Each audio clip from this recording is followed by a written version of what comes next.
Kita akan membahas mengenai video kontroversial ini bersama dengan Kombes Pol Martinus Sitompul selaku Kabid Humas Polda Metro Jaya dan juga Pak Budi Santoso, anggota Ombudsman. Selamat pagi. Selamat pagi. Selamat pagi. Mungkin saya minta tanggapan dari Pak Martin terlebih dahulu. Sudah melihat video itu sudah beberapa kali gitu. Tanggapannya seperti apa, Pak?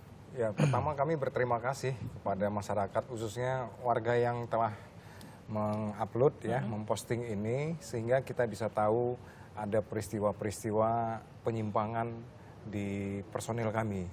Ini sebuah social control tentu yang bisa kita tahu sehingga bisa menjadi introspeksi, koreksi, dan nanti kita tentu akan mengisi beberapa kekurangan-kekurangan anggota kami. Yang kedua tentu kami meminta maaf karena masih ada perilaku anggota kami yang kurang terpuji dengan tutur kata dan komunikasi yang kurang baik. Yang ketiga tentu kami dalam beberapa kesempatan menyampaikan bagaimana sebenarnya peristiwa ini terjadi supaya tidak terjadi salah persepsi. Berarti penyelidikan sudah dilakukan begitu, Pak? Ya, sudah dilakukan. Seperti misalnya ditilang katanya, padahal itu tidak ditilang. Oke. Ya, kemudian yang kedua bahwa itu tidak pakai helm. Sebenarnya memakai helm. Jadi tidak dalam posisi membela siapapun. Bahwa pelaksanaan tugas polisi itu adalah untuk memberikan pelayanan, perlindungan, dan pengayoman. Pada peristiwa tersebut ada seseorang yang meminta tolong kepada polisi bahwa dia hampir disenggol oleh busway. Sehingga polisi dalam kapasitas tugasnya kemudian datang. Tidak berapa lama sesaat kemudian seseorang ini sambil menunggu polisi menghentikan laju busway dengan menghadangnya. Kemudian terjadi percakapan antara supir dan pengendara sepeda motor serta polisi di bawah. Jadi di bawah tapi si supir tetap di atas begitu.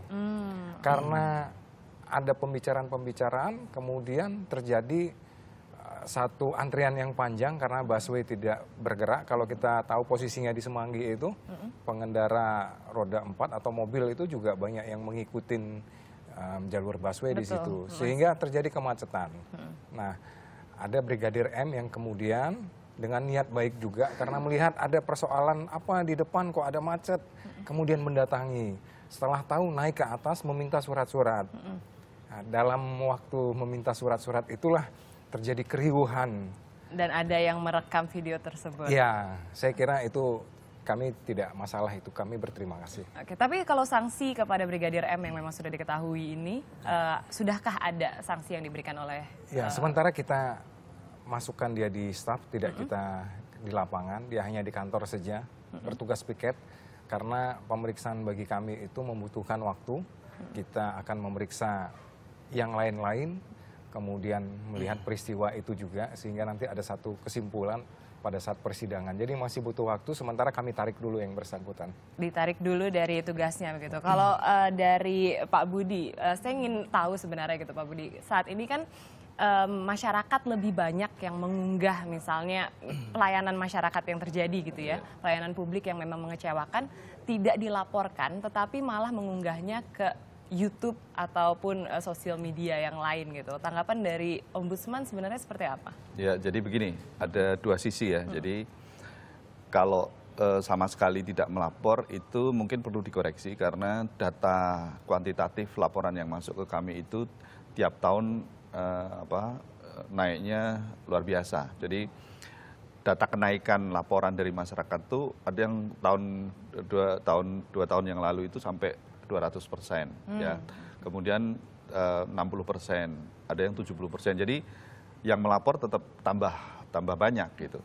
Cuman kan memang masyarakat yang kemudian misalnya memvideo, ya, mengupload, ini kan juga bagian dari kontrol mereka. Nah, kalau dari sisi kami sendiri sebenarnya itu salah satu sources ya, salah satu sumber. Karena kami di undang-undang mempunyai namanya on motion investigation. Jadi kita bisa melakukan investigasi atas prakarsa sendiri tanpa harus ada laporan. Jadi kalau kita tahu ada persoalan-persoalan seperti ini, apakah itu dari medsos, apakah dari surat pembaca di koran cetak misalnya, atau dari manapun, atau ada juga yang menelpon ke kami, itu bisa kita tindak lanjuti. Tapi sampai saat ini sudahkah ada pemanfaatan gitu yang dilakukan dari Ombudsman untuk mengambil data-data dari sosial media? Oh atau sudah. internet? Kita kan nanti akan ditayangkan ada Twitter, kemudian ada website, ada formulir laporan online, itu sudah ada semua. Dan memang kalau dari data yang ada pada saya, yang menggunakan itu nggak terlalu banyak. Kenapa? Karena masyarakat kita ini lebih mantep kalau datangnya itu langsung dan ketemu orang gitu. Jadi ini mungkin lebih ke culture ya. Jadi mereka itu lebih puas kalau datang langsung ke kantor secara fisik ya. Itu sekitar 52%. Jadi kalau dari sisi prosentasenya hampir lebih dari separuh yang melapor ke kami itu orang yang datang langsung dan ketemu langsung. Itu kayaknya mereka itu lebih puas kalau bisa menyampaikan laporannya itu ketemu face to face gitu. Oke. Tapi kalau kita bicarakan lagi mengenai pelayanan dari kepolisian gitu, Pak Martin, memang sampai saat ini kan ini bukan video pertama yang sudah diunggah gitu, dan banyak video-video masyarakat yang lainnya yang memang juga mempertanyakan kembali gitu, apakah memang aparat-aparat yang bertugas sudah mengetahui dengan persis gitu apa yang mereka harus lakukan. Kita akan coba memutar beberapa video yang mungkin minta tanggapan dari Pak Martin sedikit. Kita akan lihat, coba. Sudahkah terputar? Oke. Ini ada beberapa video, di antara ini video pertama melihat aksi dari petugas di jalanan seperti ini. Mungkin Pak Martin bisa lihat di belakang, tanggapannya seperti apa, Pak? Oke. Ya, ini satu pengawalan ya, pengawalan yang memang kalau pengawalan itu kan ada prioritinya, ada prioritas. Tapi fungsinya memang kalau kita lihat di sini arogan tadi ya. Dan yang kedua ini adalah video ini di jalan tol nih Pak Martin. Ya, ada sepertinya melakukan pungli begitu. Ini juga video dari masyarakat.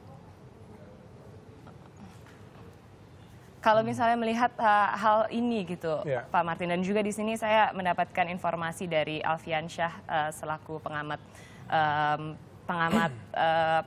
publik, mengatakan kalau mungkin banyak juga yang di tubuh kepolisian gitu, aparat-aparatnya masih tidak begitu mengerti tentang rambu-rambu lalu lintas dan juga sterilisasi. Misalnya di sini kasusnya jalur Transjakarta. Kalau menurut Pak Martin seperti apa?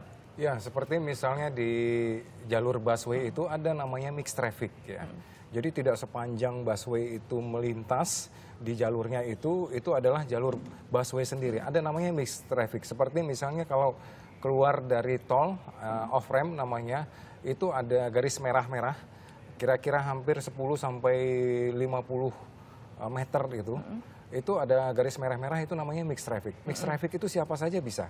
Sama satu lagi ada di putaran. Pada saat putaran itu ada mixed traffic juga di situ. Jadi jalur busway misalnya melintas di satu persimpangan, ada putaran balik, itu mixed traffic. Jadi maksudnya di sini Pak Martin ingin mengetahui dulu apakah itu letaknya di mana gitu, kejadian yang memang ada di video itu. Kejadian itu di mana? Maka kami ingin mendapatkan informasi dari Pak Jajang. Pak Jajang ini adalah pengemudi bus busway ini. Yang sudah dimintai keterangan? Belum, memang kita harus berkoordinasi dengan atasannya dulu seperti itu. Oke, tapi kalau sejauh ini melihat kepercayaan masyarakat gitu ya Pak, melihat tadi beberapa video dan juga ada pengamat yang juga mengatakan bahwa tidak begitu banyak, ada beberapa yang memang tidak mengetahui fungsi-fungsi dari rambu dan lain-lain. Itu seperti apa yang akan dilakukan oleh kepolisian? Memang kita perlu terus mengedukasi, mensosialisasikan kepada masyarakat. Rambu atau marka itu sebenarnya mengandung dua hal itu, Mbak Sanas ya. Bahwa di rambu itu sebenarnya ada hukum. Hukum itu mengandung dua, mengandung hak dan mengandung kewajiban. Dan apabila haknya itu dilakukan satu pelanggaran, maka akan ada sanksi. Jadi di rambu itu hukum di situ, hukum yang hidup, yang benda mati tapi hidup, ya. Tapi dia bisa beroperasi, dia ada aturan-aturan di situ dan ada sanksi. Misalnya ada rambu larangan stop S dicoret gitu ya, bahwa di situ ada kewajiban untuk tidak parkir di situ. Nah, apabila itu dilanggar, ya tentu akan ditilang. Jadi ada sanksinya. Nah, Yang kami lakukan adalah bagaimana kami terus mengedukasi masyarakat untuk tertib, untuk bisa tahu sekarang di Jakarta ini ada 5 tertib, tertib lalu lintas, tertib kemudian tertib hunian, tertib sampah, tertib demo, gitu ya. Ada satu lagi. Nah, dalam pelaksanaan tugas kami pun kami tiap bulan ada melakukan tematik-tematik, tematik untuk marka, tematik untuk pemakaian kelengkapan seperti helm. Jadi memang kita perlu banyak untuk lebih mengedukasi masyarakat tentang pengetahuan tentang lalu lintas. Tapi tentunya juga kita juga mengharapkan dari masyarakat juga mengharapkan kalau kepolisian juga menegakkan hukum juga dengan benar begitu kan. Kalau misalnya kita melihat apa yang sudah dilakukan tadi, beberapa yang sudah dilakukan yang sudah kita putar, adakah sanksi gitu Pak yang memang langsung dikenakan jika memang aparat melakukan hal yang di luar wewenangnya atau penyalahgunaan wewenang? Ya, seperti pungli ini jelas ada ya. Jadi ada 2 sisi di sini, ada hubungan polisi dan hubungan masyarakat. Sering sekali satu posisi yang paling lemah adalah dikatakan masyarakat polisi yang kuat karena dia punya untuk menilang sehingga masyarakat kemudian atau warga seperti ini melakukan satu kolusi untuk tidak ditilang dan sebagainya. Saya kira ini perlu lebih di dalam lagi dikaji. Kami terus melakukan upaya-upaya perubahan. Tetapi adakah perubahan-perubahan yang dilakukan? Seperti kita lihat dari tontonan tadi. Mengapa?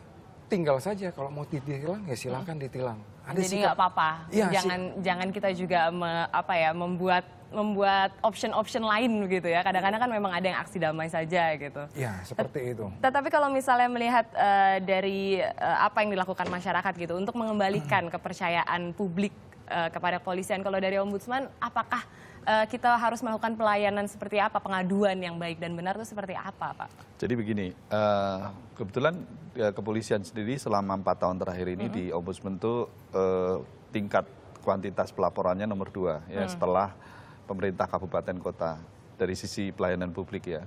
Jadi masuk 5 besar lah ya. Nah ada soal penundaan pelayanan berlarut ya, penundaan berlarut, ada soal penyalahgunaan kewenangan dan seterusnya, ada juga soal tadi yang disebut pungli tadi.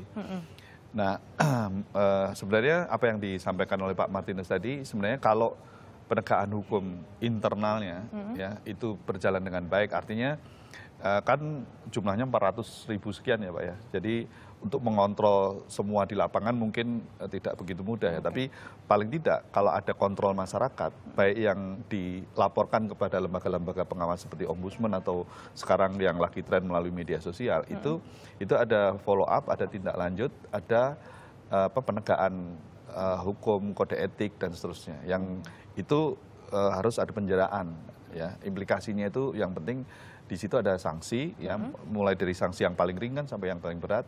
Nah, asal itu berjalan harusnya semakin hari itu semakin baik karena sekarang kontrolnya kan berlapis-lapis nih. Monitoring, pengawasannya kan berlapis-lapis, tidak saja internal di kepolisian ada propam dan seterusnya, tapi kan juga ada dari masyarakat, ada dari lembaga negara pengawas seperti Ombudsman dan lain-lain. Baik, kita juga bisa melihat ada layanan pengaduan juga yang dibuka baik dari kepolisian dan juga Ombudsman yang tadi kita juga sudah saksikan bersama. Tapi terima kasih atas informasinya, terima kasih Pak Martin dan juga Pak Budi. Mungkin memang ini untuk mengembalikan citra masyarakat juga gitu akan kepercayaannya kepada kepolisian. Kalau bisa gitu itu memang hanya oknum-oknum saja, tetapi kepolisian memang harus selalu kita memberikan kepercayaan juga untuk terus mengayomi masyarakat. Terima kasih Bapak-Bapak. Terima kasih.